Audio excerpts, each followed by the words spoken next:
साला पैदा हुआ है नया पर, सब समाज में गंदगी फैला के रखा है लोग। साला तुम लोग हमारे देश को बर्बाद करना चाहता है क्या रे सिपाही जी? ऐ सिपाही जी। यस सर। काम महाराज है, पकड़िए साला ढोंगिया बाबा को भाग रहा है।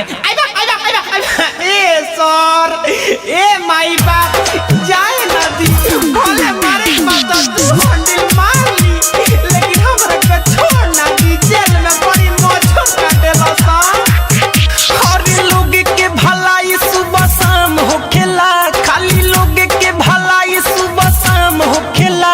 हमरा मठिया में घोटिया न काम होखेला, हमरा मठिया में घोटिया न काम होखेला। घटिया काम ना होला। अरे और लड़की कौन है रे? पकड़िए तो सिपाही जी। ए सर, वो हमार चेली लिया। आप सुन रहे हैं अमित पटेल की आवाज में।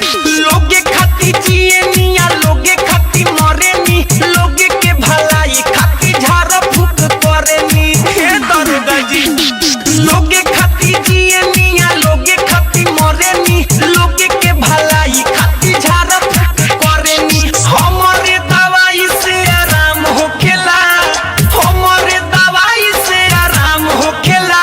हमरा मठिया में घोटिया न काम होखेला, हमरा मठिया में घोटिया न काम होखेला।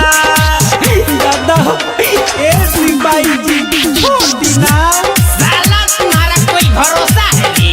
कई को तुम रेप किया है, पहले सही सही बताओ।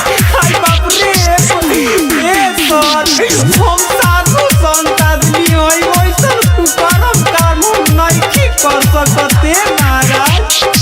ऐसे न करी सुनी हमारो धोलाई जी, लइका समझिए के छोड़ दी सिपाही जी। अरे दादा, अरे ऐसे न करी सुनी हमारो धोलाई जी, लइका समझिए के छोटा दमर दे।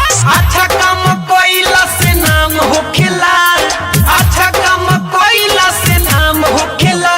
हमरा मठिया में घोटिया न काम होखेला, हमरा मठिया